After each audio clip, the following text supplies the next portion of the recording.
Just another reminder to keep our phones on silent, please.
Good morning, everyone, and welcome. We acknowledge the arrival and presence of the Honorable Prime Minister Roosevelt Skerrit. We are also joined by the Minister with responsibility for Finance, Honorable Dr. Irvin McIntyre, as well as the Minister with responsibility for the Environment, Honorable Kozia Frederick, the Cabinet Secretary and the Permanent Secretary in the Office of the Prime Minister. We are always happy to have you with us. Thank you for accepting, members of the media, once again, the invitation of the Prime Minister to participate in this press conference. Today we will hear from the Prime Minister, following which we will take your questions. Please welcome Honorable Roosevelt Skerrit.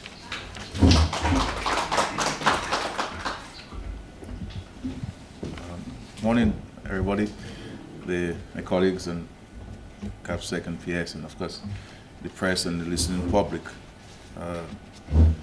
Again, thanks for joining us at yet another press conference. This is in keeping with our commitment to meet regularly with the media to update you on matters of development and to ensure our people are kept informed on the work of this government, which I have the privilege to lead. I will speak first on give an update on the medical school on the Portsmouth campus. I want to begin by saying to you that the progress of the American Canadian School of Medicine as it prepares to welcome its first cohort of students in September. Following the departure of Ross University from PCAD, we explored several options for a replacement school. We eventually signed an agreement with the operators of the American Canadian School of Medicine, and I'm happy to report that the school is on track to begin operations in September with a roll of approximately 50 students. Enrollment is expected to increase at the start of the spring semester in January of 2024. On Wednesday, May 3rd, last week, I, along with members of the Cabinet and senior public officers, met with representatives of the International Agency for Accreditation and Rating, as well as senior members of the school's administration, to discuss areas of collaboration between the government of Dominica and the university. I assured the accreditors and the university personnel of our government's support for the school's mission to provide high-quality education to medical students from Dominica and abroad. We are seeking to build a strong, mutually beneficial partnership with the school, from which our students and people can realize long-term benefits. We intend to enter into a social partnership agreement with the American Canadian School of Medicine which will provide them with access to our medical facilities for teaching. The school, in turn, will assist with our efforts to ensure superior delivery of healthcare, and that will include support in the management of our hospitals, our population having access to the medical experts and consultants who will be faculty and staff at the medical school. As a matter of fact, they already started with that venture.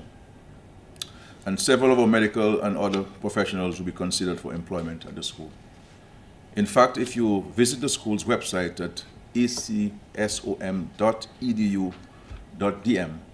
a number of job openings have recently been posted.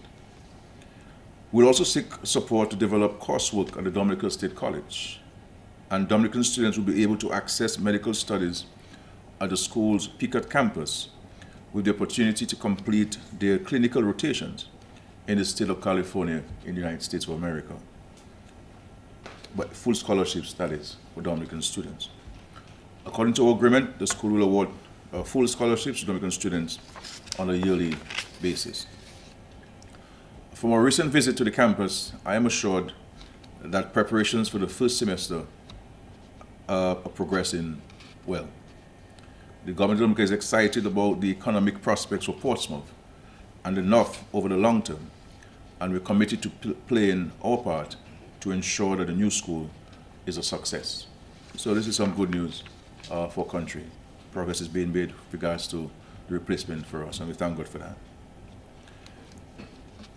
I also want to update you on an important meeting held with high-level French officials last week, including the Prefect of Guadeloupe, the Ambassador of France to come out for Dominica, the Attorney General of Guadeloupe, and commanders of the Gendarmerie in Guadeloupe and Martinique. The Minister for National Security, the Attorney General, and senior members of the Commonwealth of Dominica Police Force and Customs participated in the meeting. And this meeting was based on security cooperation between the Republic of France and Dominica, and more particularly Martinique, Dominica, and Guadeloupe. And as our closest neighbors and allies, it is important we maintain open lines of communication with the French, and that we are able to dialogue in a frank and honest manner about issues relating to the security of our states. I was privileged to lead the talks during the 5th session of the French-Dominica Joint Security Commission, which addressed a number of matters of training, the conduct of joint actions and operations, immigration, and exchange of intelligence and information, and judicial cooperation. The French have also offered us some dogs that will help with the customs search of drugs, guns, and cash as well. The French are committed to assisting us with the training of police officers to aid our crime fighting locally, and also to protect our common borders against the threat of irregular migration. We acknowledge that the irregular movement of people across our border to and from the French territories is a matter of concern, which requires the close collaboration of law enforcement in the two countries. Both sides reiterated our commitment to cooperate on critical matters of national security and to strengthen existing mutual legal agreements among our countries. We will also pursue joint judicial cooperation to include the establishment of joint French-Dominica patrols and the development of a system for the more efficient exchange of information. And so we look forward to the continued cooperation between Dominica and the French Republic. And we thank the French for their most generous offer of assistance to us with regards to our national security. As indicated during our last press conference, I intend for Dominica to take the lead in a review of the curriculum in our region's schools to cater for the varying needs and aptitudes of our children. To this end, I had a very constructive discussion with secondary school principals on Monday to discuss the current state of the education system and to formulate strategies for improvement. I was joined at the meeting by the Minister for Education, Honorable Octavia Alfred, and Parliamentary Secretary in the Ministry of Education, Honorable Fenella Wenham Shepherd. We discussed key issues as the quality of primary and secondary education, such as the quality of primary and secondary education, the importance of parental involvement, the need for a more holistic approach to education, and the various challenges faced by teachers and students. I took the opportunity to emphasize the importance of understanding students' behaviors and adapting teaching methods to cater to the different learning styles, abilities, and interests of our students. Additionally, I reinforced my call for a return to civics education as a way of instilling national pride, discipline, and a sense of duty and responsibility among our young Dominicans. The principals made several recommendations, including revisiting of the national curriculum, reallocation of resources for teacher training and education, and improved accountability within the education system. Similar engagements will be held with primary school principals, teachers, and students, following which I plan to institute a national task force to lead the process towards the necessary reforms. I believe the meeting marked an important step in our efforts to transform and modernize the education system, improve the quality of education for all children, and foster a generation of well-rounded, civic-minded citizens who can contribute to our nation's development. I must also mention that when I assumed the chairmanship of CARICOM in July of this year, the matter of education reform will top my agenda, and I will propose a symposium of regional leaders and educators to take action on this important matter. Since last I met with you, the suite of family bills have been passed in the Parliament of Dominica. I view this as a significant achievement and a proud moment, which again speaks to the government's commitment to care for the most vulnerable in our society. Through these measures, we have introduced clear legal guidelines to promote the rights and responsibilities of family members, children, women, spouses, and the elderly, so that they are protected in any and every situation. Once again, I extend congratulations and thanks to those who, over the several years, advocated for these protective measures and worked diligently to develop the legislation. I thank my colleagues for getting behind these bills and demonstrating, in no uncertain terms, this government's determination to protect our nation's children from harm, our women from abuse, and our elderly from neglect. Our efforts do not end with the passage of the bills.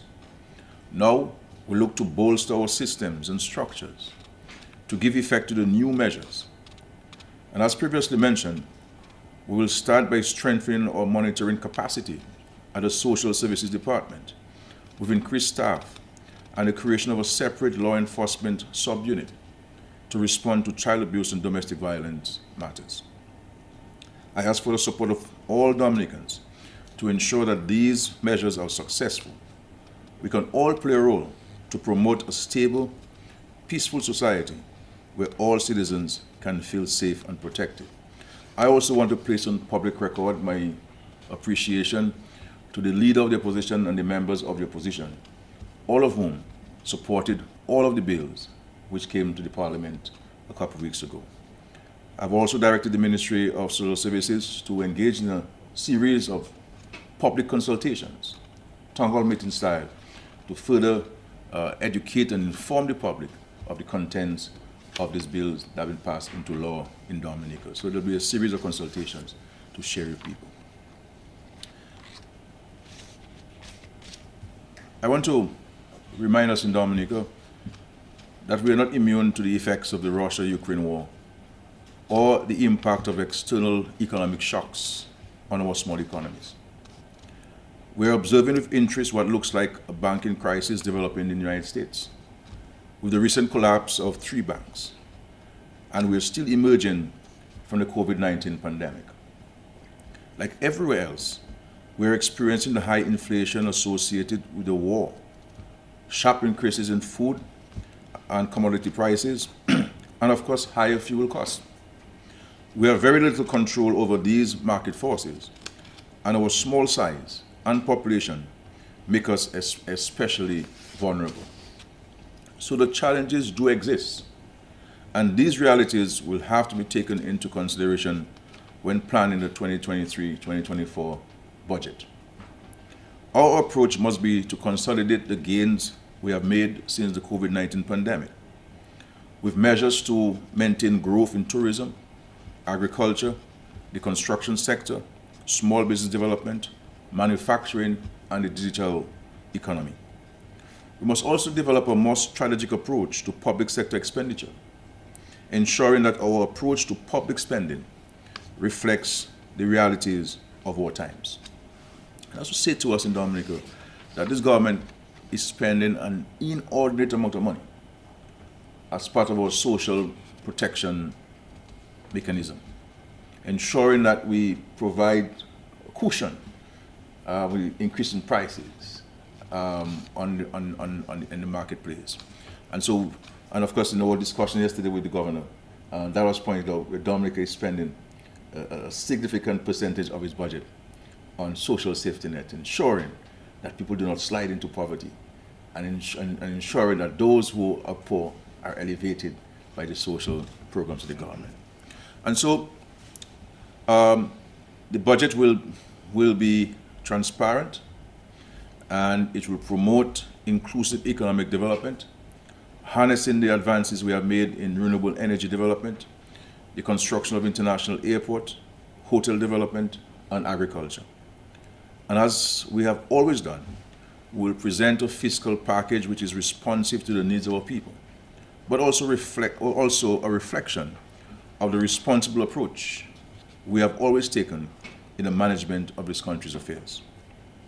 There will also be a very clear policy direction of our efforts to advance the blue economy. We believe in the government that there are huge potentials, and a lot of the positive comments we're receiving and accolades that we're receiving from various publications is in large measure due to our respect for the environment and what we're doing in respect to our oceans. And we are working with international partners who have been advising us on some additional policy actions we can take to set Dominica apart insofar as its protection of the marine space and its economy. And of course, the Minister of Finance shall commence consultations with various stakeholders as part of our usual preparation for the budget. And of course, at a later stage, the Minister of Finance will be in a position to give more information on some of the more specifics we will see captured in the budget of 2023-2024. I thank you.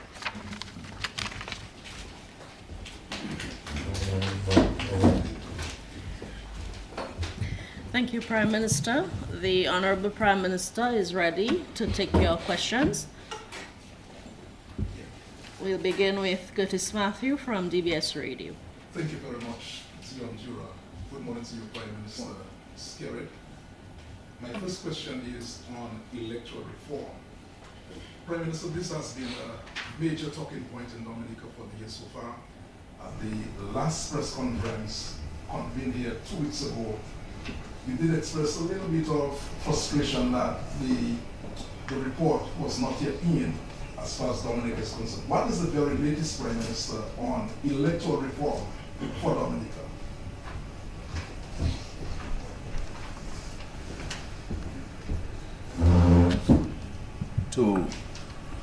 You're right. I said last time I expressed my frustration on the fact that we have not received the report. The report was promised to us on March 23, 2023, in May. And this is concerning to me because we absolutely in our country need to set this issue of electoral modernization, electoral reform aside and focus on equally more important matters, or equally important matters of the state. This is a commitment we gave, and as I've said to Sir Dennis, and of course, you know, we had the challenges of COVID-19 and the slowdown of this. My view is, at whatever stage the final report is, submit it to the people of Dominica, and let us take it from there.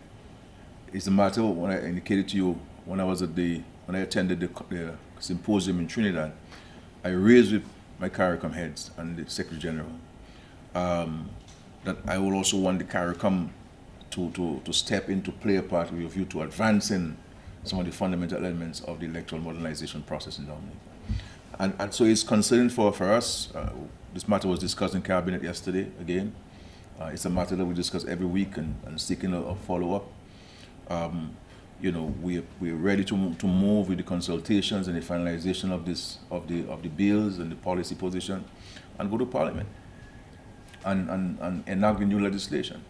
The drafts have been prepared. So Dennis will have had a first draft. There were some refinements I understand have been done, and our view is submit whatever is available and let the people of Dominica proceed with what we believe to be the fundamental elements of our electoral modernization process. And so, because I don't want anybody to ever think that we are not serious about this matter. You know, so I don't want to say too much on this for fear of saying things I shouldn't say, because of my frustration on this. But it is of extreme concern to us. Submit the report, submit the draft bills, let us go to consultation with the Dominican people, and let the Dominican people determine what are the 3 or 4 fundamental elements that can shape the electoral modernization process of Dominica, and give the authority to the Electoral Commission and the Electoral Office to go ahead and implement what Parliament would have approved. But the moment we receive this report and the draft bills, it will go to the public immediately and have a very efficient consultative process, and let us go to Parliament on this.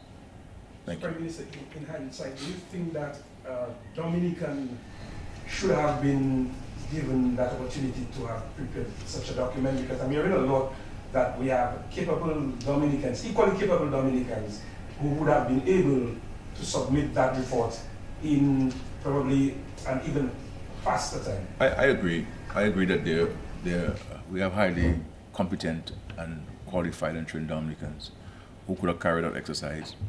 But we all know the gap, the issues which permeated this issue of electoral reform, and we felt that it would have been better to get somebody who is independent, who is an international jurist, to come in and to assist with advising on the fundamental elements of the electoral modernization process.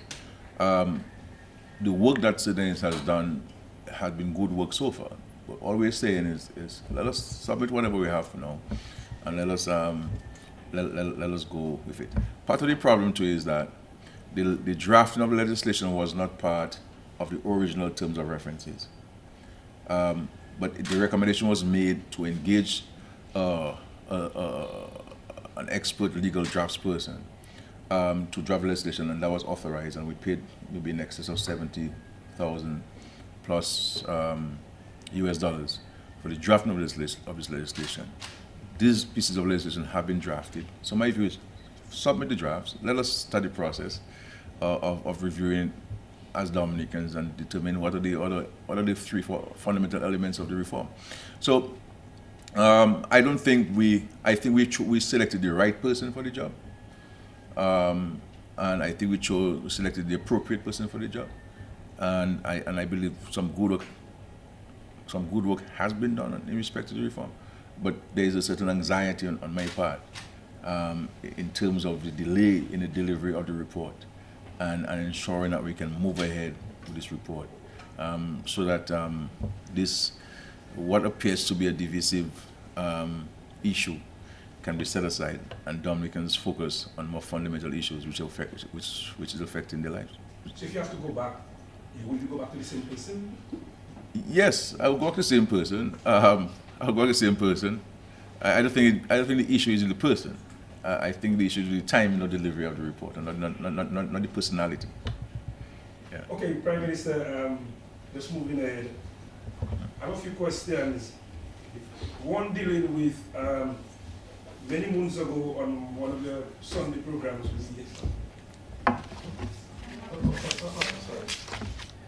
you spoke about the issue of your house. That issue has been a talking point, and I remember asking that question, and you did say that you're building, and very soon you will give an update, and you will be moving out, and so on and so forth. Remember that. So I want an update. Dominicans want to know an update as to where we are at this time. The other question I have has to do with the Goodwill Secondary School. The afternoon session, and you know, the Goodwill Secondary School, the children, you see them out there, and I'm not sure if they seem to know whether they go in or they come in. What is the update on the Goodwill Secondary School?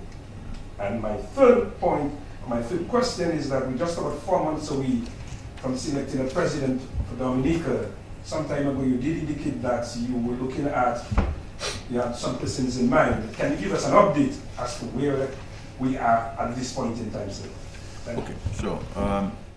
In respect to my house, it's ongoing. There was a little stoppage. I experienced probably like every other Dominican sometimes below, so if you have seen that it stopped for a few months, and I'm hoping to recommence next month. Hoping to recommence next month, but it's on track. It's on track, and I'm hoping that once it recommences that we can complete it efficiently. So it's ongoing, and I look forward to its completion, and so on. And I'm sure it will become a place where many Dominicans will be entertained, as they have in my own vehicles and so on. So that'll be done. In respect to Goodwill Secondary School, I want to really place on public record my immense gratitude to the principal of the Goodwill Secondary School, Ms. Graham, and of course the staff of the Goodwill Secondary School. This principal is exceptional, and she has an intrinsic commitment to students and students' welfare, and the depths that she goes into to provide support and care for the students is something that I believe every citizen needs to exemplify, in a sense, and display. And so the shift system with Goodwill Primary School is really not what we should continue to have. I mean, the students have less hours at school, and of course the afternoon session, especially with the afternoon heat, has a challenge. We have directed the Ministry of Education to purchase additional fans and ensure that the students, the issue of the heat can be minimized there. As it is now, the new Goodwill Secondary School, the Chinese government is now going through the procurement process, the tender process, and we're hoping that in the month of June, based on the schedule that they provided to us, that they will issue a contract to a firm for the construction of the Goodwill Secondary School. In the scheme of things, though, all of these 7 schools are priority for the government, because you're talking about Thibault Primary School, Tetmon, Goodwill Secondary School, Sineku Primary School, the extension of Sineku Primary School. You're talking about Cali Bishop Primary School, and you're talking about the new school for the students of Bellevue Chopin, Pichler, and Piditsaban, who are now at Bellevue Chopin. So the new schools. All of these schools, in the circumstances, are most urgent and very critical. But in the scheme of things, we believe that top priority will be given to the Goodwill Secondary School in terms of start. In the next few weeks, we're going to move with the clearing of the site, so to demolish the old structures of the existing Goodwill Secondary School, so that we can get the site ready for the Chinese and make it ready for when they come in to Dominica. Okay? But we're on this. The ministry, both the ministries of Foreign Affairs and the Ministry of Education are in constant dialogue and contact with the Chinese embassy, and they've been very gracious and helpful to us in that regard. On the issue of president, I thought this matter was concluded. I thought that I'm going to be the president. I'm supposed to resign in June, and so that the new prime minister can have consultation with the leader of opposition as Skerrit as the nominee. But treating your question in a serious manner, we will have consultations with I will have as prime minister, as per the constitution. I will have consultations with the leader of the opposition in the month of June on the government's nominee for president. The government has concluded on a nominee with the several names that we've had, and we've concluded on somebody, but I can only disclose the name after I would have spoken to the leader of the opposition in respect to the office that she holds and the prescription in the constitution with regards to that consultation. And so after I would have consulted the leader of the opposition, then I will make the announcement to the public in respect to that is to say, if the leader of opposition myself agree on one nominee. She may have people, I don't know. If she doesn't, then, and she agrees with my nominee, then the constitution speaks to the process. If she doesn't agree with my nominee, and she has somebody who will nominate, then the constitution prescribes the process of electing a president. But all I can say is that the selection of this president, or the person who has been identified, is somebody I am hoping, I believe, that the entire country will be well pleased of. That's the most I can say. Yeah. Well, I know you like breaking news, so. After June, I'll say more. All right. And maybe I'll give you the breaking news, seeing that you asked the question. Please. Honey. Prime Minister, you have made a reform of the school curriculum in the Caribbean as a priority. Why do you think this should be a Caribbean-wide transformation, and what elements of reform do you expect to see over the next year? My other question, the 10-year creed is expected to come to an end this year. Prime Minister, how would you assess creed's performance, and what do you expect to replace it with? Thank you.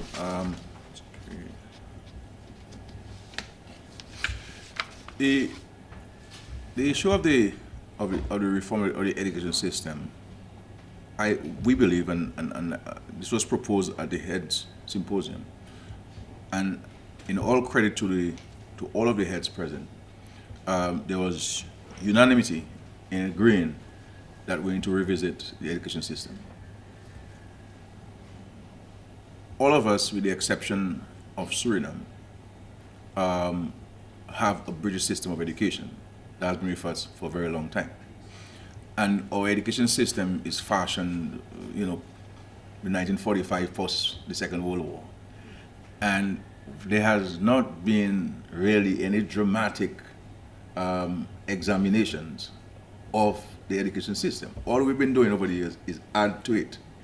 You have a house and you keep adding pieces to it and so forth. And you'll end up having problems because you're not the same construction, they're not aligned, you may have wood on one side, concrete on the other side. And so this is what it is. And it has served us well. We have produced very top students in the Caribbean. So it's not that every element of the education system is not good. No, we're not saying that. We say let's have an examination of it.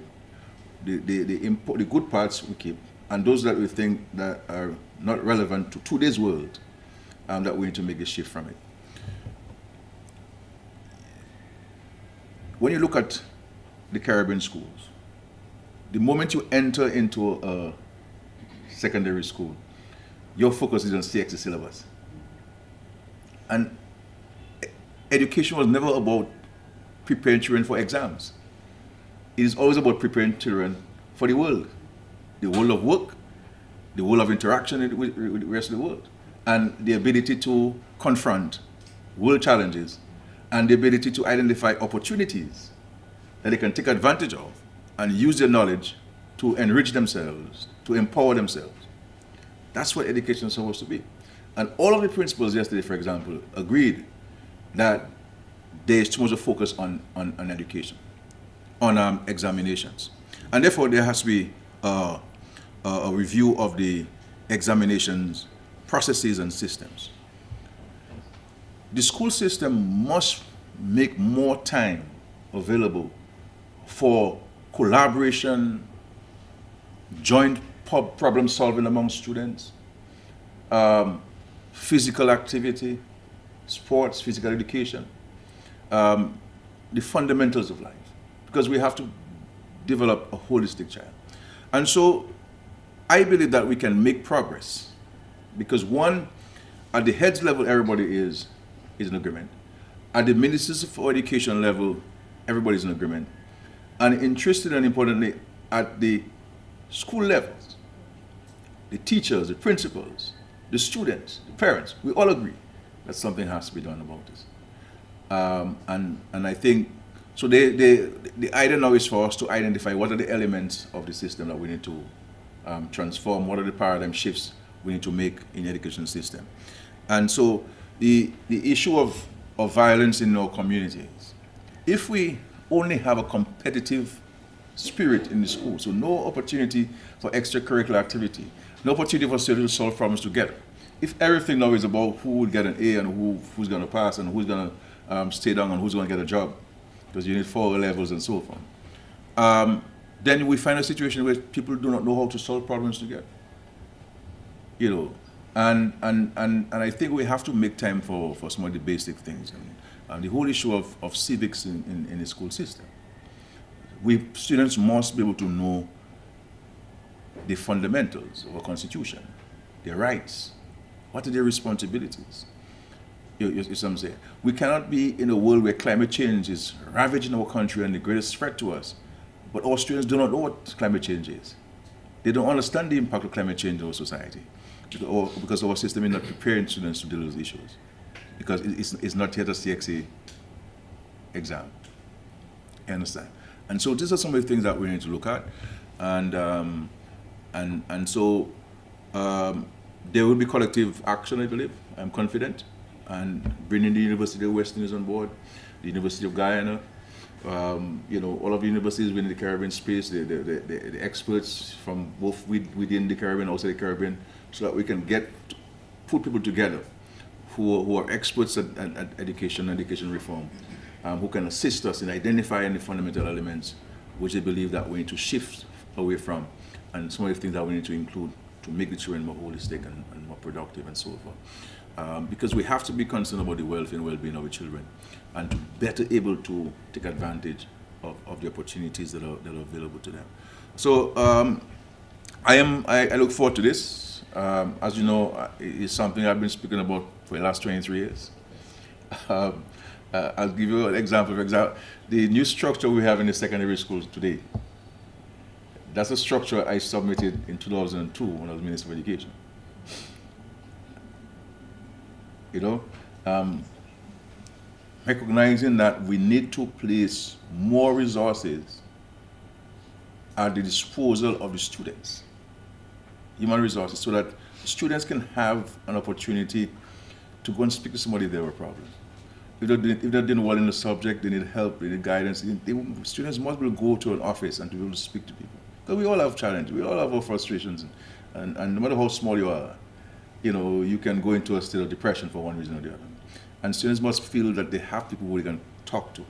And so while we have done the new structure in secondary school, there's going to be a second point of ensuring that everybody understands what the new structure means, and the terms of references, and the job description, so that we have more human. So not everybody who has to be in the classroom teaching.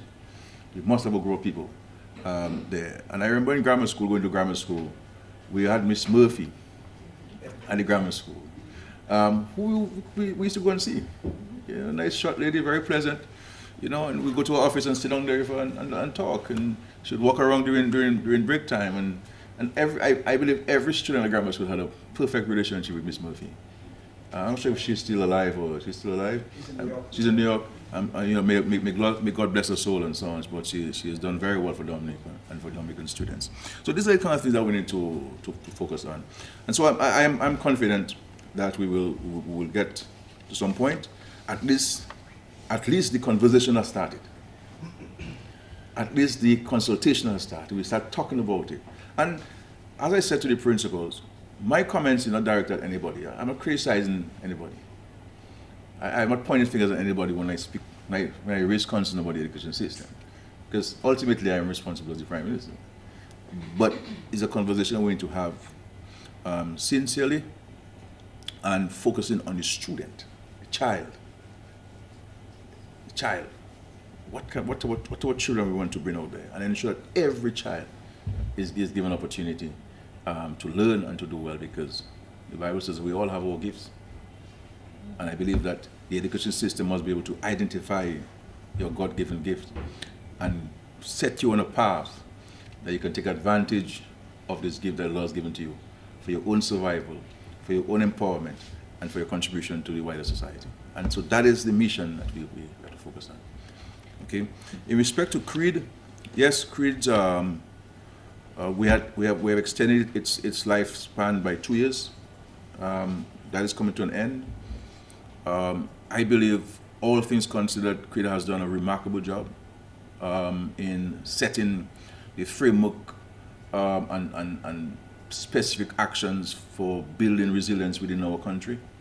It has brought tremendous international recognition and attention to Dominica's efforts and mobilization of resources and interest in our resilience agenda. It was able to develop the strategy, national strategy, the national plan. We were able to cost the plan with support from the World Bank.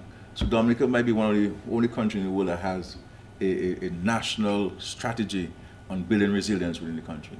And when we speak about resilience, we're not only talking about the physical space. We're talking about fiscal policy or fiscal policies, or our economy, or health systems, or education systems, or forests, or marine space. All of the elements have been looked at and part of our national strategy. So I think I would give Creed high marks for its work. What we're seeking to do, what we've been doing during the life of Creed, is to mainstream resilience, so that it is embedded in every department, every ministry of government, so that the work continues. Because Creed never took away the ministry's work; they were just there to work alongside and complement and assist. So every ministry was involved in the resilience building, so that it is part of the ministry's work program and strategy. What we're seeking to do as well in the Ministry of Planning is to have sort of a smaller Creed that will ensure that the legacy interventions by Creed are paid attention to, so that there will be a structure in the Ministry of Planning, Ministry of Economic Planning, that will oversee the continued implementation of our resilience plan, because it's ongoing work. You'll never be able to complete it because there will be additional elements that you'll have to take on board, and to ensure that we can tie all ministries and government departments to what we're doing and continue to do. And of course, there'll be a project implementation unit that will be attached to the Ministry of Public Works that will deal with project management and project implementation, which sometimes is the major challenge for the government. Some things take too long to start, and when they start, they take too long to complete. And so the whole Ministry of Public Works is going to be reconfigured, where the Ministry of Public Works, the engineers and the architects will move away from designing.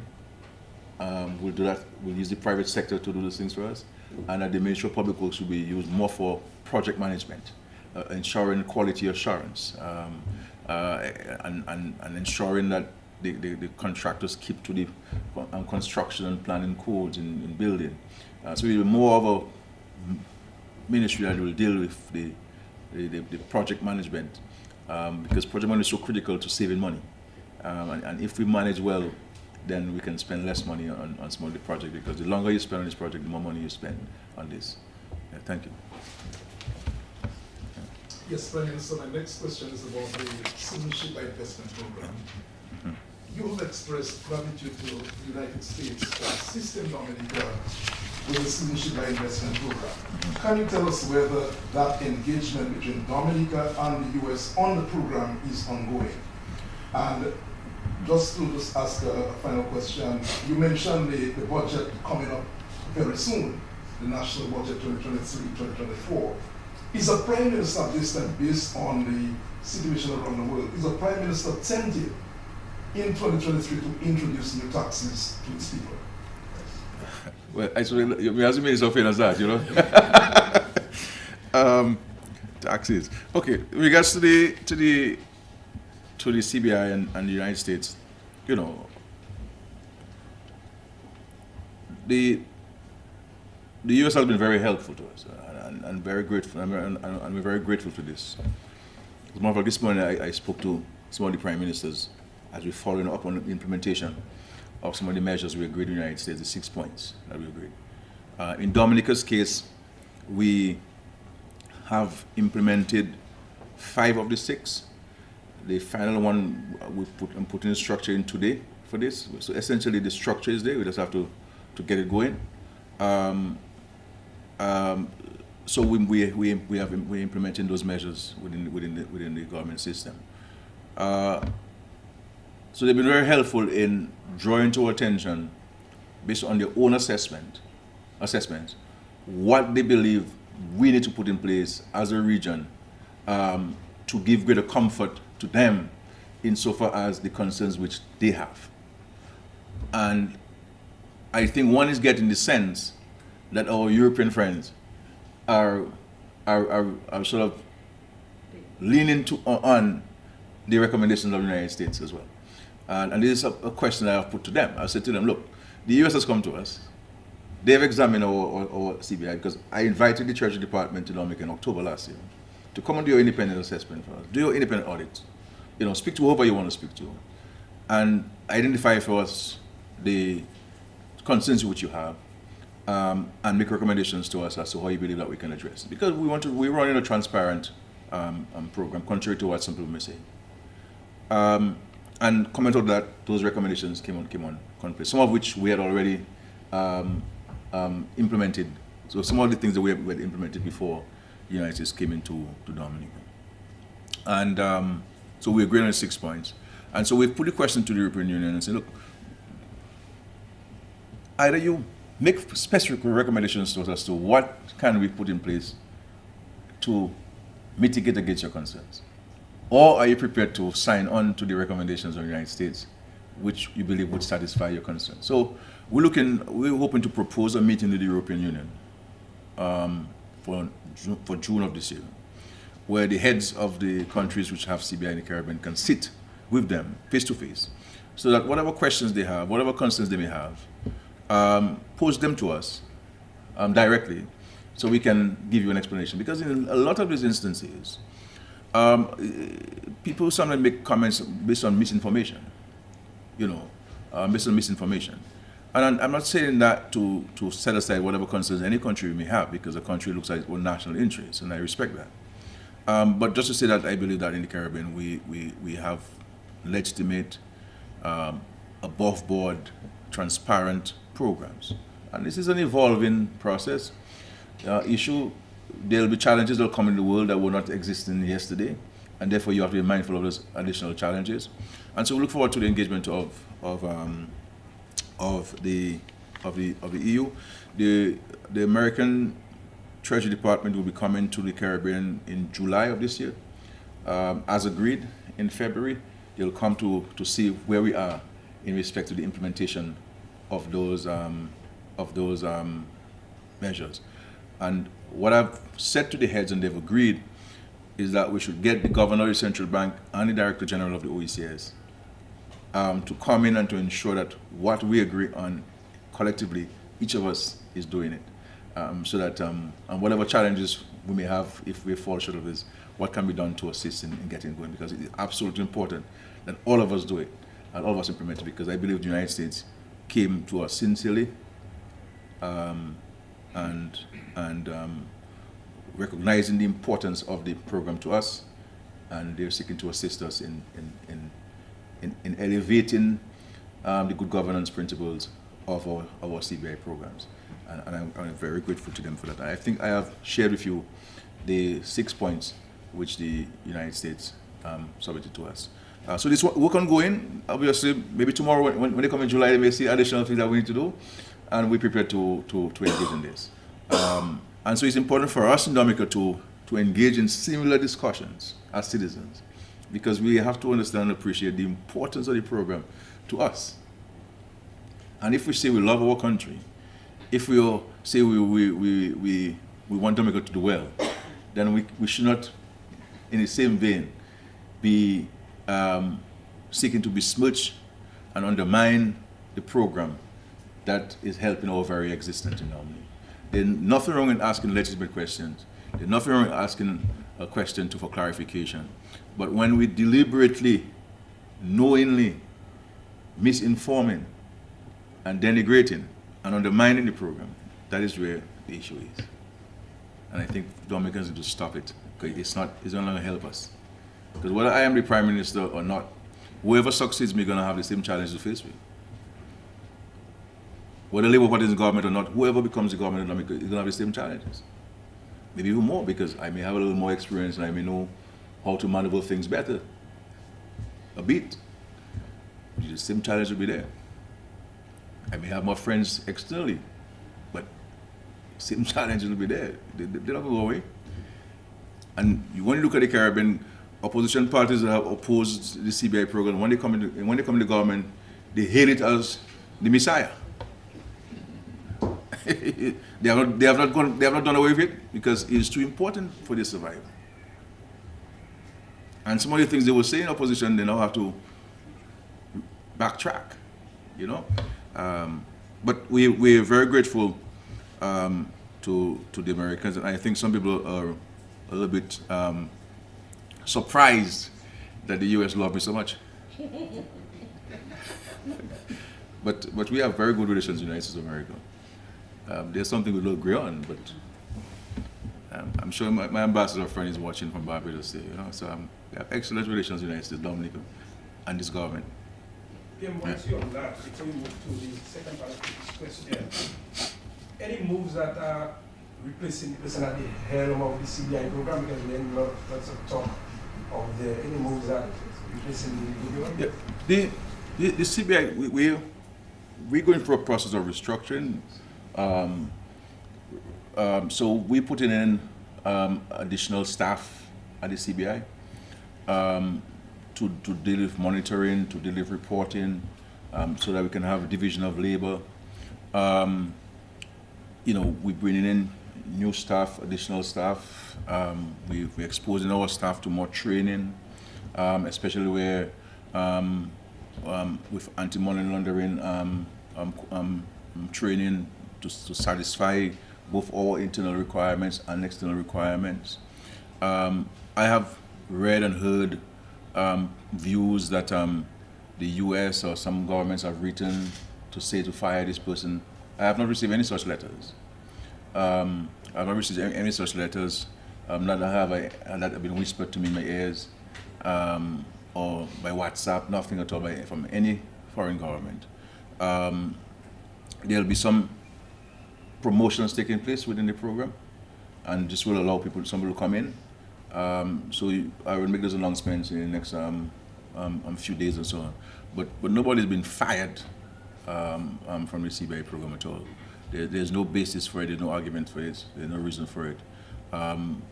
We are beefing up because of this. You know, we have to deal with so many of the external entities on an ongoing basis and so on. So we are increasing the management of the CBI. We will bring in somebody with tremendous banking experience and management experience to help, especially where the issue of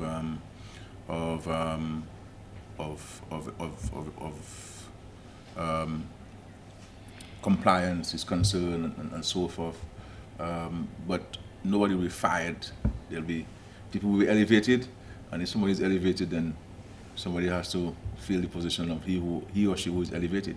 You keep using the word fire, but it did mention though that you've been hearing talk and the US government or government isn't any talk. But that's gossip. That's not true.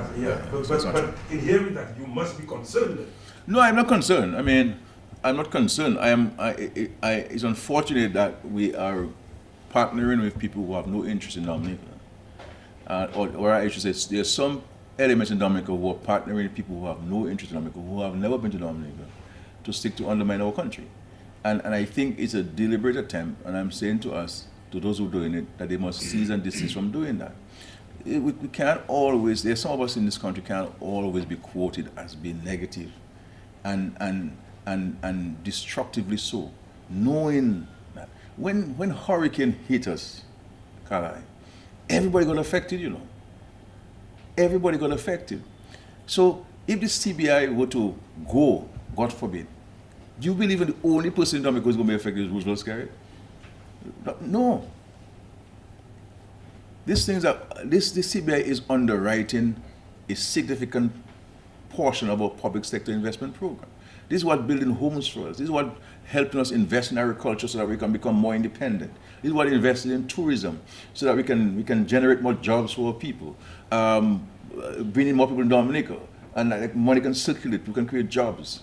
This is what's going to build our international airport to allow us to promote Dominica as a real mature destination, that we can have direct flights from major source markets, that we don't have people to be cramping up a little plane from St. Martin to stop in Guadeloupe. When you get to Guadeloupe, it cancels. You have to find a place in Guadeloupe to sleep. Someone will sleep in the airport. And so we have to try to move away from this so that we become more economically independent and generate more tax revenues, so that as time goes by, we'll be less dependent on the CBI program. That's what we're doing. You know, using the money to educate our people, building schools, building hospitals and health clinics, outfitting them with the most modern technology and equipment. You know, this is what we're doing. I'm not the only one who goes to the hospital to get medical care. We all go there. I'm not the only person who's going to fly for the airport. We're all going to go there. You know, I'm not the only one working at a hotel. Many of our family members are working at a hotel. Or farmers or fishermen rely on this, or taxi people rely on this.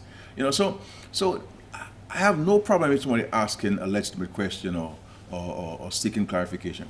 But there's a group of people, a small group of people in Dominica, who are resident here and overseas, and aligning themselves with foreign people who are not Dominican citizens, who are not born in Dominica, who have never been to Dominica, and seeking to undermine the program.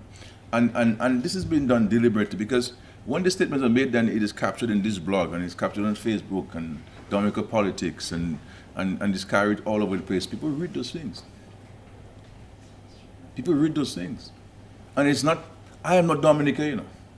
I'm a citizen of Dominica. I'm resident in Dominica. I don't have no intention of going and work anywhere else in the world or reside anywhere else in the world. I'm going to live and die in Dominica. But I'm the only one who is in that position. The majority of us are in that position. Not every one of us has a green card who can say, okay, I'll go to America, whether we're unemployed in America or not. It's our country. That's where our children will live and go to school. And therefore there has to be a greater sense of national spirit. We can't always find ourselves, you know, into this internecine politics and tribalism. It's not helping. So it's not helping any one of us, and I'm hoping that we can move away from this and let us have a mature argument, a mature discussion. There's no question I am afraid of anybody asking me in this country on any issue. There are questions that people ask me, they shouldn't ask of me, but that's besides the point. But I am here, and I have been the most transparent Prime Minister in the history of Dominica. There's no Prime Minister in Dominica who has subjected himself more to questions than Roosevelt Skerrit. We never heard from Michelle. Once in a while in Parliament we will hear from Michelle. And when Michelle was coming for tone and the voice that she had, and afraid. The big men used to be afraid of Michelle, you know. You know? May her soul rest in peace, you know. She was my Prime Minister. Yeah, please, Matt. Yeah. No, there's the next question. The taxes, not taxes. Well, every budget we prepare in Dominica, there's a justification for taxes. Every one of them. There's a justification for increasing taxation. There's a justification for new taxes. But what you have seen over the last 20 years is that we've been reducing taxes in Dominica. We've been eliminating taxes in Dominica.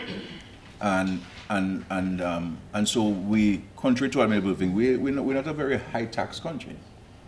You understand?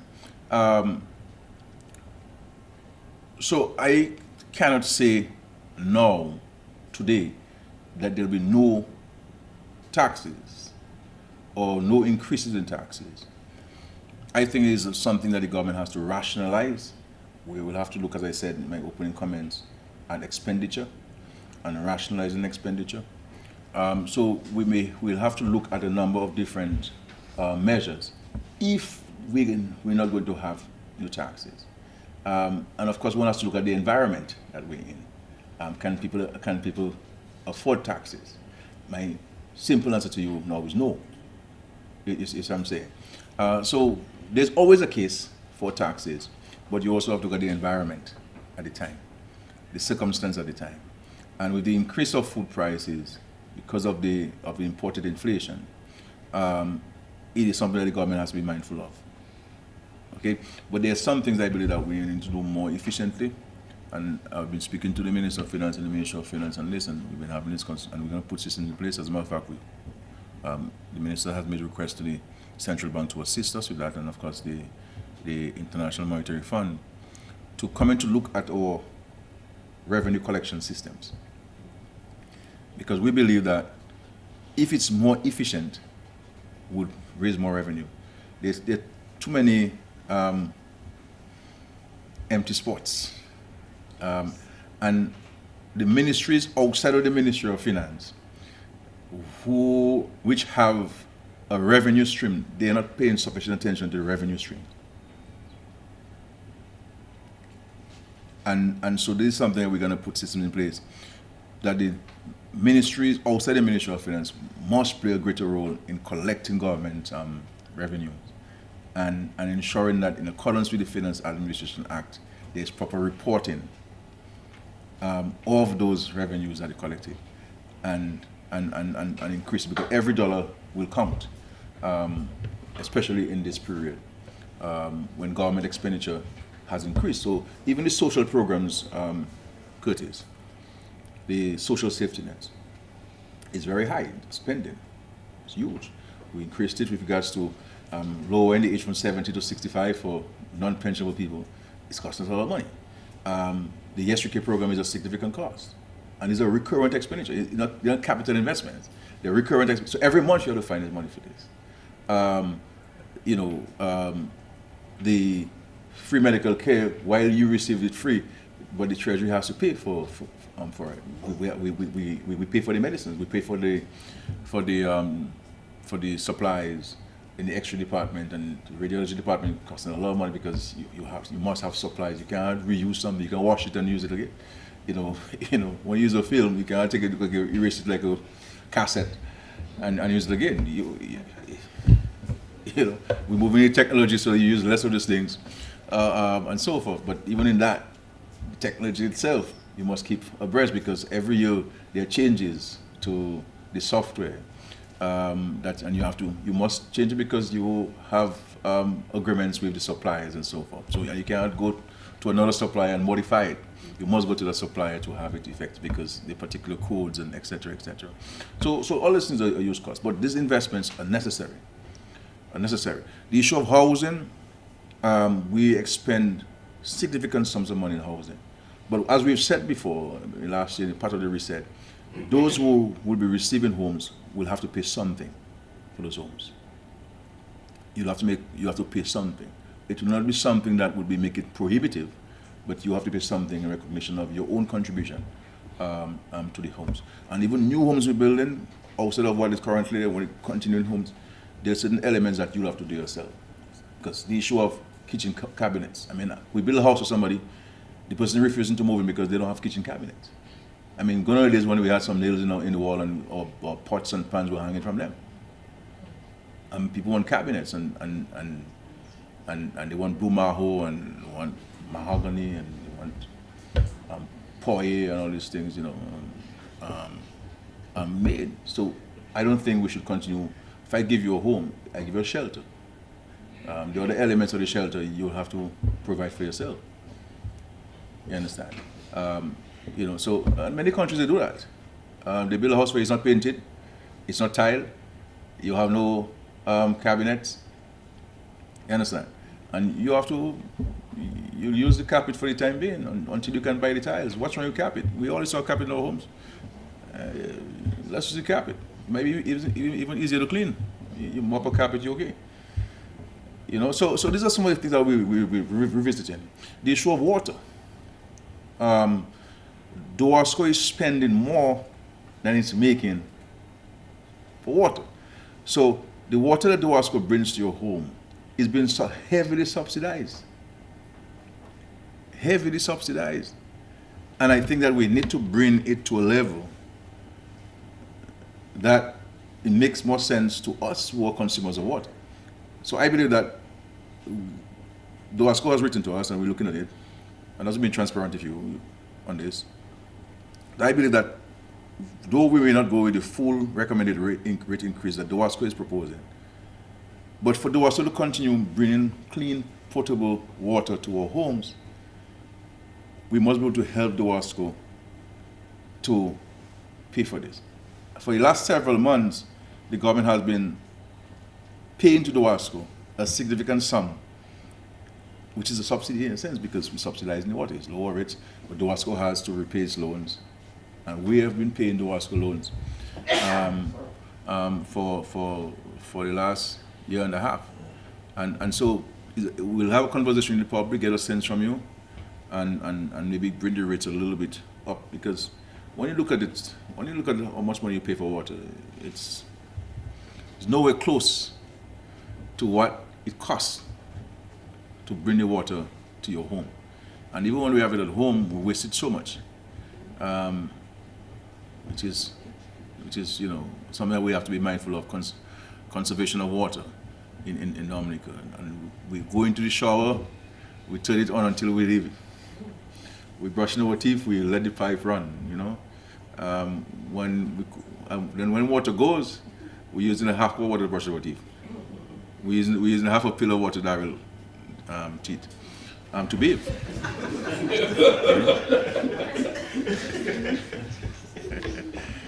All right. Anybody else, please? Yeah, yes, please, sir. Mr. Good morning. A little off the beaten questioning this morning, but still in reference to economic development and growth. We hear a lot about government safety net programs, and we're talking positive reviews from international and regional organizations where Dominica's economic performance is concerned. But what is the drive towards industrial enterprise development? And some people are concerned that the programs that are being implemented right now is more or less hand-me-down, handouts, and so on. And people are concerned about job creation, where jobs where they can have the money in the pocket to do what they want and to lend. But more in line of industrial development, developing industries that can lend to export, and export would mean foreign exchange for the country. What is the drive towards that? We speak of agriculture, looking towards it bringing in $700 million by 2030. How much of that will go into developing the agricultural sector, as a matter of industrializing the agricultural sector, which is what most countries depend on for the export development and the foreign exchange for the country? And what is the government? Is the government looking into that enterprise, industrial enterprise development, and how that can contribute to economic development? Yeah, thank you. It's an important question, and I'm happy for it.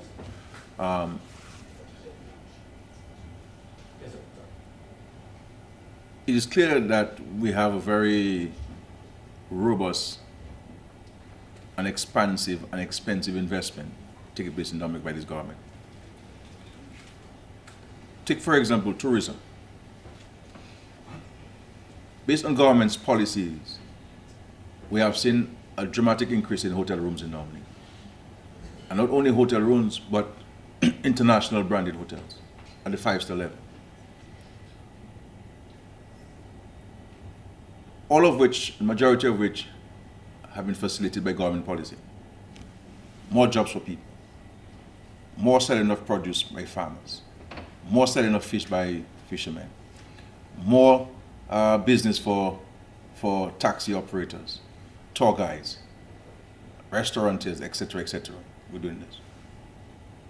And of course, with the investment in the international airport, first of all, with the investment in Douglas Charles, to allow for night landing, to allow for the expansion of the airport, to allow for now direct flights from North America, which never existed before. And as a result of the direct flight from America, Dominicans are getting an appreciation of what the international airport can bring to Dominica. And looking at what the number of passengers American Airlines have been able to bring in, and based on what the hoteliers are saying to me, and not the Ministry of Tourism, the hoteliers are saying to me, these are new people who come into Dominica as a result of this direct flight. And of course, the construction of the international airport. When you look at agriculture, the vast investments in agriculture, with the loan funds that we've taken from the World Bank, plus funds that we utilize from the Citizenship Investment Program to invest in agriculture, and of course, our local tax revenue invest in agriculture, providing direct cash and material support to farmers. The construction of farm access roads. In 2022, we spent $22 million on farm access roads. The introduction of the pack houses in Portsmouth and in Roseau, where we're buying produce from farmers to facilitate export, in addition to what Dexter has been doing. Providing loans at the Aid Bank. Prior to this, we had several facilities at the Aid Bank, small business, during COVID and prior to COVID, for manufacturing, for agriculture, for tourism. Investing in this. And then we have now 27 million at the Aid Bank for small business development, small and medium-sized business investments at 3% interest rate. And several Dominicans have taken advantage of those loans. We're setting up a small business unit. We have seen, the record will show, and unfortunately sometimes these things are informal, so many of these businesses are not registered. So you won't get the empirical data because they're informal.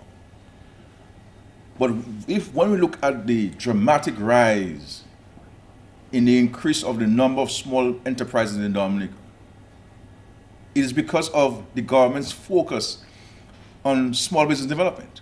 One, providing direct cash grants to small business operators, and of course concessionary loans, technical support to them, and of course they have access to fiscal incentives license for businesses making less than $250,000 a year.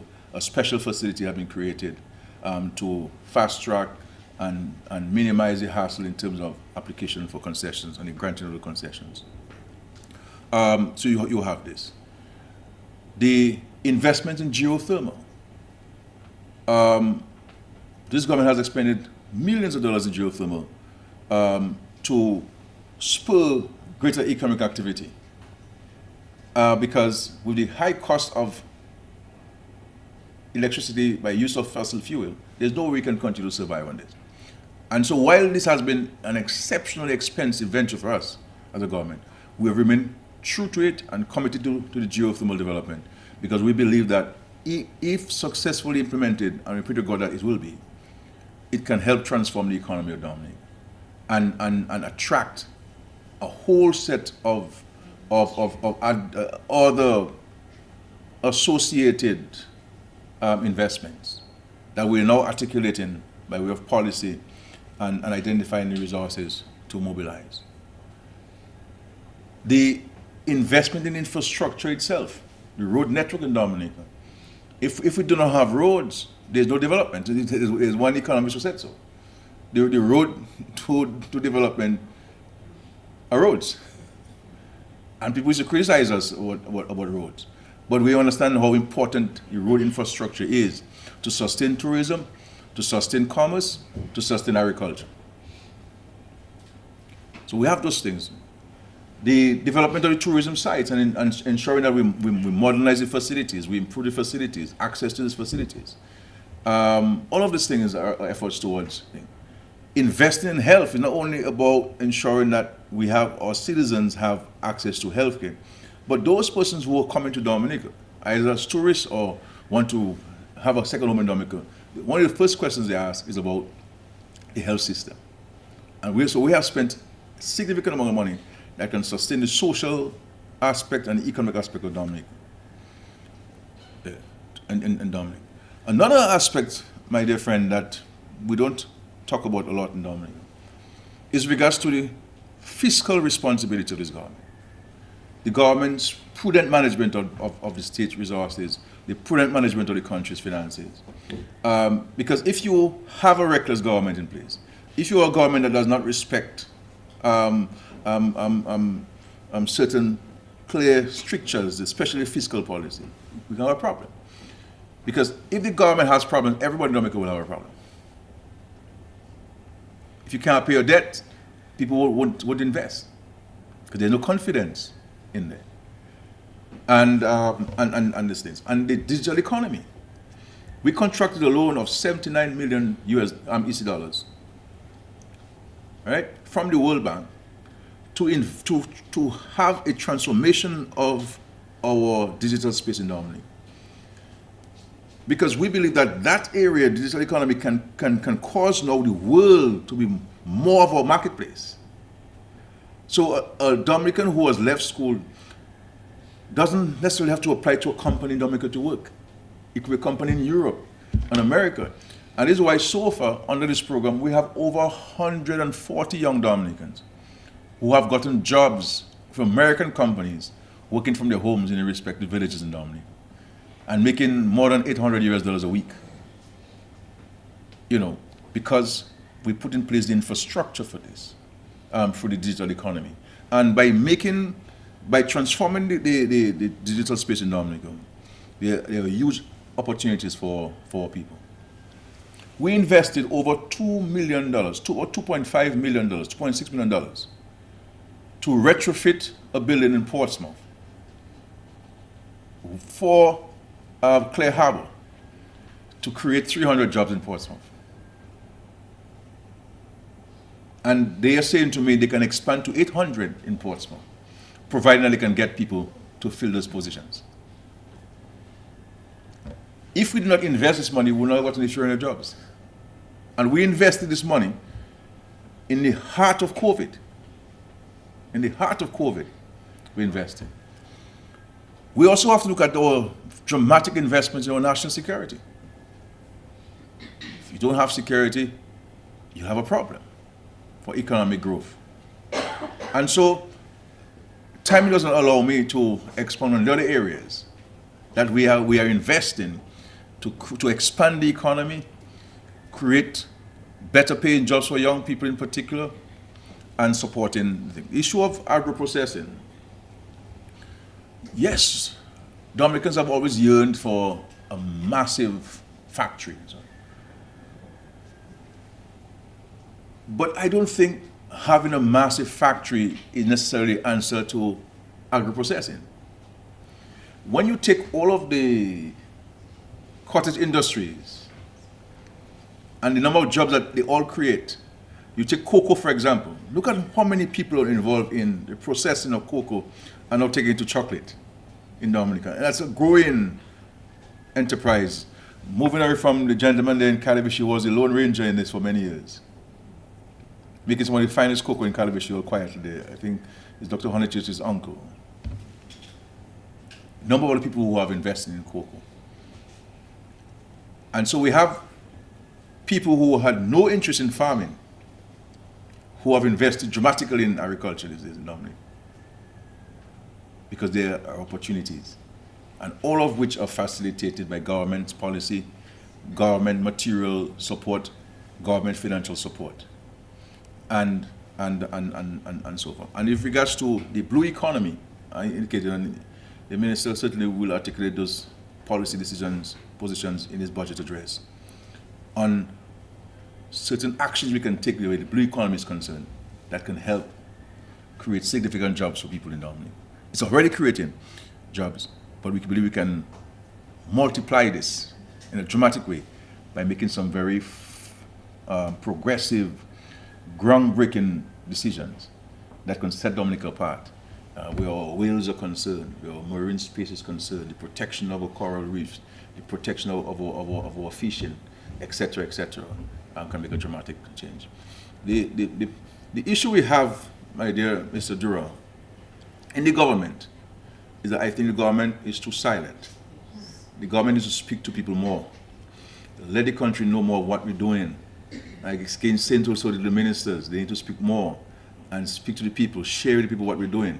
Because I get the impression that they too are taking all what we're doing for granted. And in difficult times, I could spend the whole day and night, or maybe next week, I'm still there, talking about if I were to go in other areas that the government is investing to grow the economy, expand the economy, create more jobs. And that is our objective. This is why we trying things.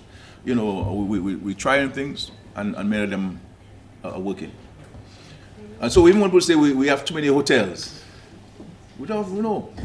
So if you're going to build the airport, we have to have rooms for people to come in. Yes, my friend, please, sorry. Mr. Prime Minister, good morning. Jamasha Medal, TBS News. Dominica continues to receive high rewards in sports.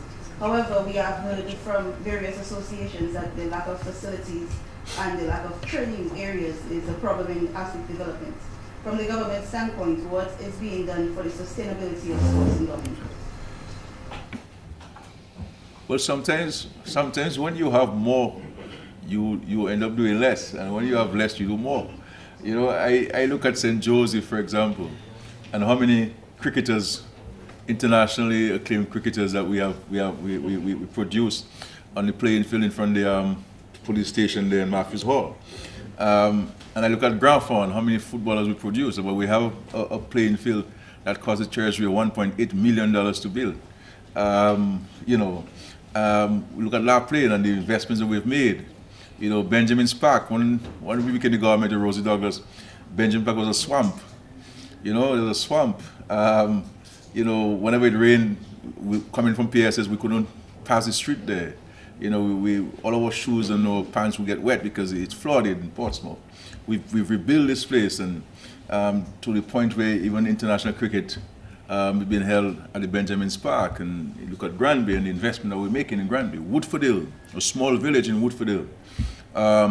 In one go alone, outside of what we had spent previously to acquire the land and to excavate and so forth, in 2001, we signed a contract for $750,000 to improve the playing field at Woodford Hill.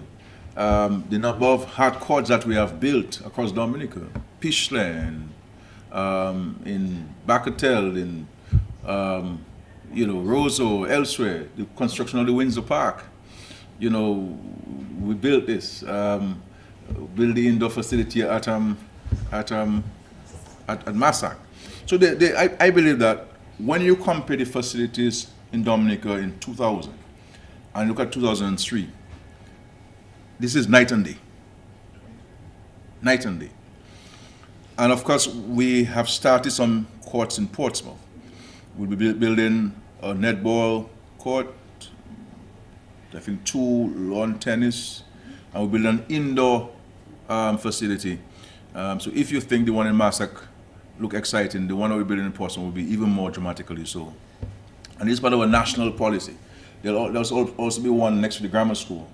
We're waiting for the Chinese contractor to get out so we can move in. The contract has been signed for this, for an indoor basketball court, netball court, hard court there at the grammar school. And Ministry of Sports need to share this design with the public. I don't know why they're not doing that. I think what we need to change, my friend, is our whole attitude and aptitude. You know, and I was listening to the sports program with the sports coordinator this morning on Kyrie FM. And some of the callers highlighted those things. A guy was saying, back in the days, we used to run, we used to exercise, you know. We would go on the field and play every day. So we have a challenge in Dominica where we spend $2 million on a playing field. Nobody uses it during the day, but they want lights. Then we put lights, and nobody uses it at night. So and the lights cost us a significant sum. You know, a significant sum, over 150,000, 200,000 to put lights in a playing field. You know, and so I think that we have to look at the school system, and this is what I'm saying. We have moved away from. We have added too many subjects on the 5 hours, and so we had to squeeze out some things, and sports and physical education got squeezed out, and so we need to go back to the grassroots. Trying to make a 40-year-old or 50-year-old person like me a sports person, that doesn't make sense. We have to look for the 2-year-old and the 5-year-old. That's why we have to go back and bring that attitude to them, so that we know that for the next 50 years we have a cohort of young people who are minded in the sports with the mental discipline and the physical discipline to sports and exercise and those things. So we continue to invest. As you know, we're making plans for the construction of the synthetic track in Portsmouth. So there are a number of exciting plans where sports is concerned. The construction of swimming pools, public swimming pools, so people can train and learn to swim and et cetera, et cetera. But it's gonna take the whole community, a different approach. The sporting associations need to play a greater part. And not only when we have to go to this international thing, everybody want to have the jacket and the green jacket. You know, I won't call names because there's fellas in here who do that, you know, as officials. So we have to, there has to be a whole change of attitude. Because what we had back then wasn't facilities. What we had was a different mindset. And I think to a great extent we have lost that mindset. And I'm not blaming anybody for this. Society has changed and things evolve and people evolve and people change though. So we had a better mindset. You know, sometimes when you are more challenged, you find means of survival. But when you have plenty, you waste. You understand? When you have plenty, you waste. And I think because that there's progress taking place in the country, people are better off. And so what we paid attention to, we no longer paid attention to. And so we would walk more. Now we all have a motor car. Why walk? You know? And so it's not criticism of anybody. We're just having a conversation among ourselves here. And things that we should pay attention to if we want to see a change or an improvement in some of the things that we knew of and mindset. Yes, Carly, please. If you permit me, sir, just a follow-up question. We spoke of education reform, and we're also speaking of enterprise development.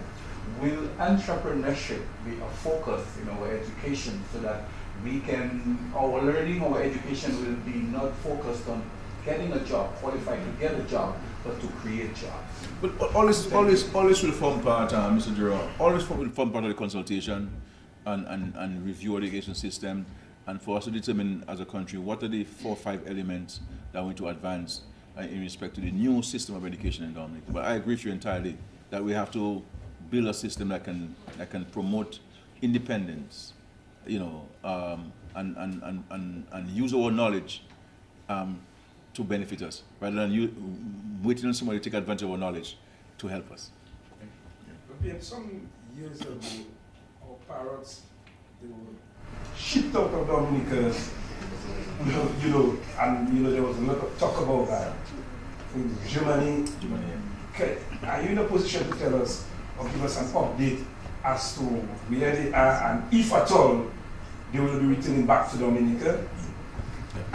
As I understand it, part of the arrangement, and it's not the first time we've had pirates of Dominica, the pirates in the United States and elsewhere, as part of from the forestry department, as part of studies on pirates and the issue of pirates breeding in captivity and how we can learn from that science to address the issue of pirates in captivity in Dominica, and so we can increase the population, because as we know, all pirates have gone through serious stress with natural disasters, with people moving into their habitats to either build homes or to have farms and so forth.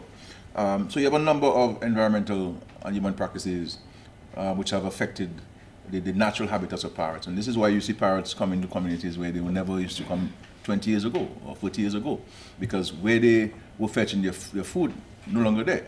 I see parrots at my home in Vegas. It's something we never saw 20 years ago.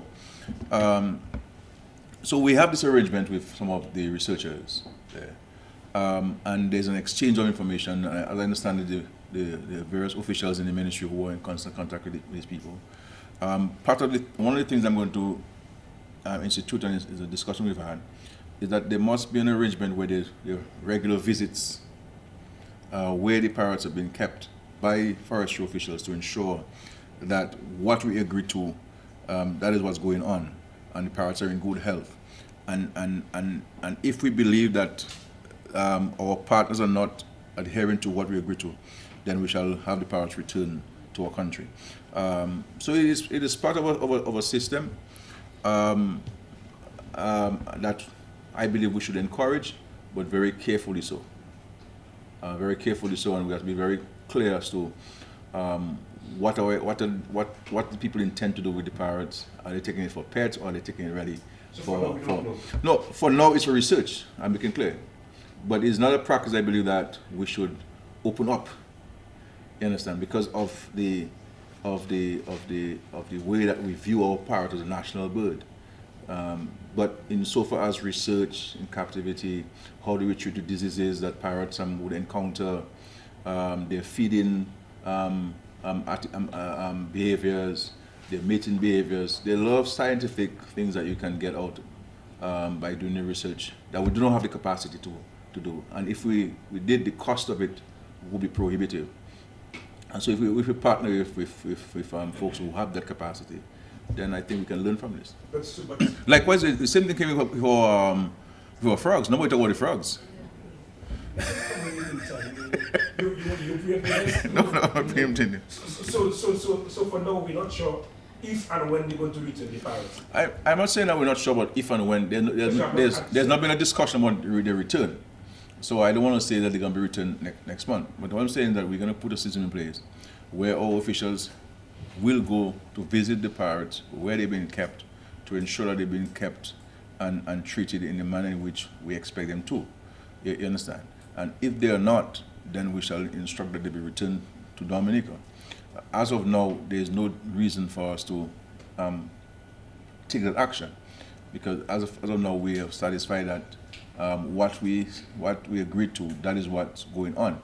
Because these people also provide material support to the forestry department to advance their work. For example, after the hurricane, we got a significant amount of feed for these parrots and technical support and be able to track the parrots and so forth from this international firm.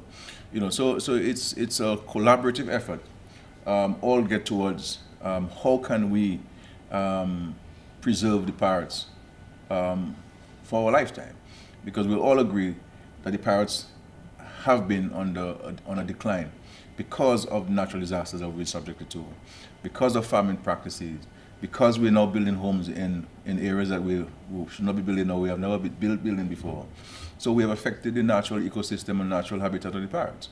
And so they've been subjected, like other species in the wild, with the same challenge. Back in the days, you will not be seeing so many manic on the road dead. I mean, we'll be eating those things. I mean, they will not be so close in the homes. Agouti wasn't coming here, they were up in the forest, but because it's of the hurricanes and the storms and the issue of climate change and the impact on the ecosystems in the forest areas, these animals have been dramatically affected. This is why it's important for us as a country to embark on a more aggressive effort towards the reforestation program, and ensuring that we recreate the forested areas so that we can recreate the ecosystems and habitats of these important animals in our ecosystem. Question, Mr. Prime Minister. I'm going to ask two questions. I've been very silent. Two questions. Yes. In the camera, can you stand up for the camera? Sorry. Mr. PM, it seems we've been playing catch up. For example, in 2004, we were having better numbers as it relates to tourism.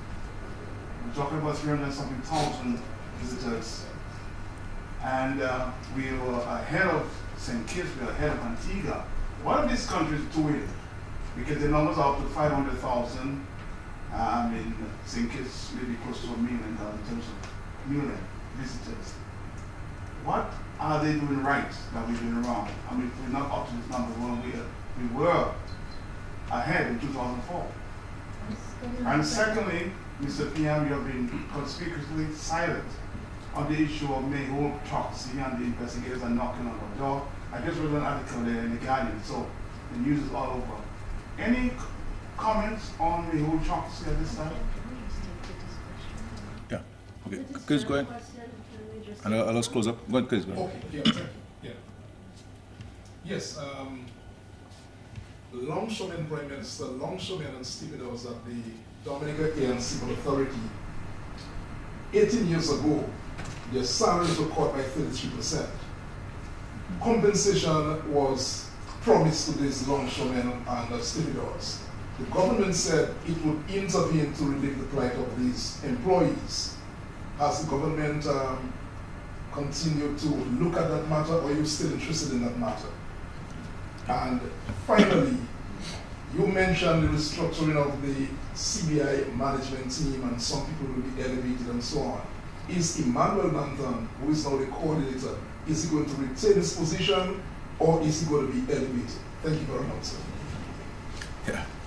All right. On respect to tourist numbers, I believe Carla may have been focusing on, Matt may be focusing on cruise visitors. Yeah. I don't think that we were ever higher than Antigua in terms of Antigua number. Antigua is a more mature tourist destination, than us and so forth.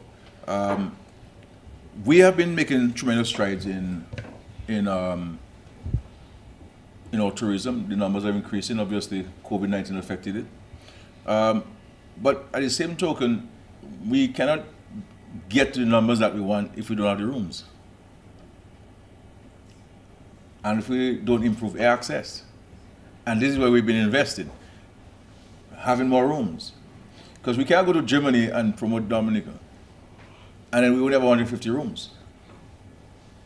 This is why we invest in hotels, and this is why now we have a dramatically increased hotel stock in Dominica. And Airbnb is ticking off in Dominica in a dramatic way. In terms of, so we're certainly seeing an increase in stay-over visitors, and that will continue to increase in the years to come. In regards to cruise passengers, there has been a steady increase. There was 1 year we dropped from 500,000 to 300,000 plus because of the absence of Carnival. That was why the drop. Carnival had withdrawn for one reason or the other. They came back after a while. But there are the new cruise companies that are making calls in Dominica. I think what we need to do, there are a couple of things that we need to do in Dominica. Among other things. One, we have to move a little more with greater speed in the construction of our cruise village to create better facilities for vendors, because the situation at the Bayfront has outgrown itself, and that has to be addressed post-haste. And the Ministry of Tourism have been mandated to fast-track those plans and those decisions of the government to implement some of the measures with regards to providing better facilities for the vendors in the Bayfront. And then we need to have continued improvement to our natural sites and additional attractions. This is why we have this developer building the cable car, which we believe will be, because when you look on when we had the aerial tram was able to attract a significant number of people off the cruise ships. You understand? Like in St. Kitts, you have the train. If the train is down in St. Kitts, the numbers will drop. When the train is up and functioning, you will see the numbers either maintain or increase, because that's a major attraction in St. Kitts. And therefore, we have to have those kinds of attractions like a cable car and others to really take a greater advantage of the cruise numbers. So I believe, I'm optimistic, Matt, for the future where tourism is concerned, both stay over and cruise visitors. And so in the next couple of years, you will see we're coming back up to the 500,000 and eventually to the 1 million in terms of cruise passengers and getting into the hundreds of thousands where still were people are concerned. I am very, very optimistic about the future of tourism in Dominica, and with all of the international accolades that we received, we didn't get them as people say we paid for them. I don't know these people for to pay them.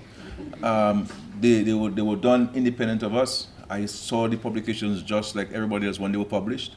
I didn't see them before. I had no preview, and that's what it is. And we're working seriously with all the stakeholders to do what we need to do.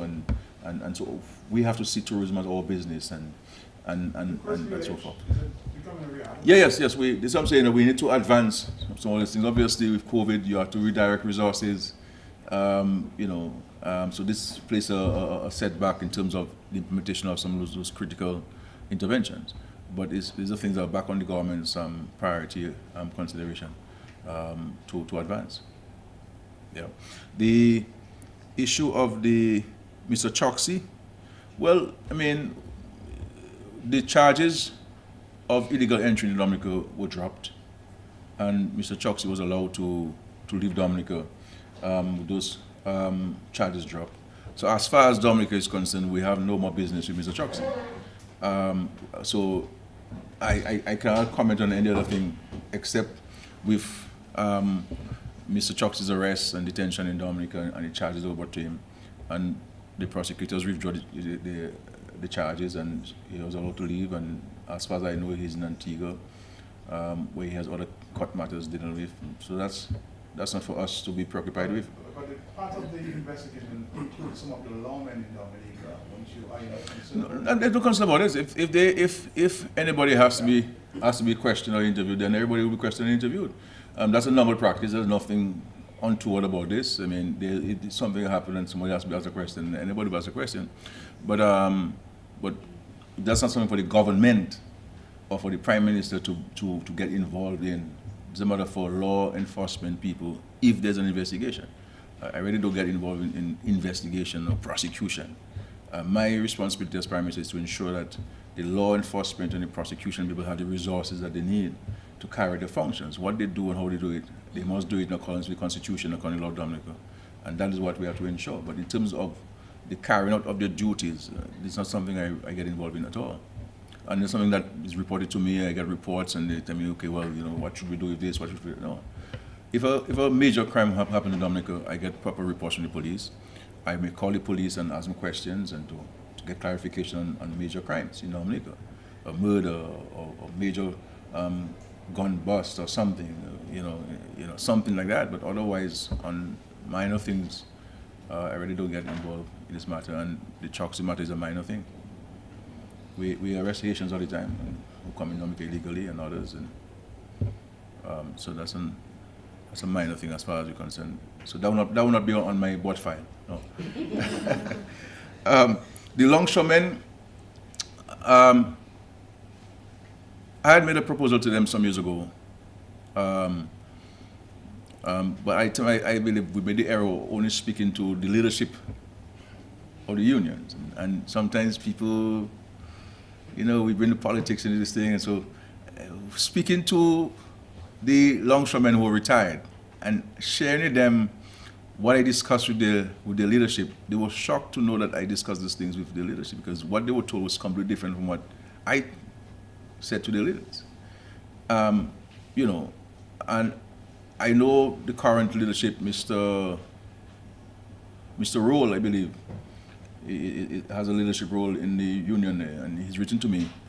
So I think I need to arrange for me to meet with him so we can discuss the issue and to see how we can bring this matter to a resolution. Obviously, there's an impasse and it is before arbitration, but I believe if I can get both parties to agree on something that's reasonable, then we can look at something. I think one of the requests of the longshoremen at the time was a bit unreasonable in terms of the quantum they were asking for. But I am more than prepared to find some kind of resolution to this. Many of these guys are retired, and I'm sure, as small as it is, if they get a check, they'll be happy. So I'm mindful of this, and I'm prepared to engage with them, and maybe we could schedule a meeting as early as next week to meet them and see how we can advance it. But it's something I've spoken to the port about, and the port lawyers, and they were prepared to engage in some kind of resolution. But obviously, you need two sides to agree. I don't think I can impose myself. I can only impose myself by causing them to meet and negotiate and be the arbiter and so forth. So we look forward to that and to engaging. With regards to the CBI and where Mr. Nanton is concerned, Mr. Nanton will be elevated.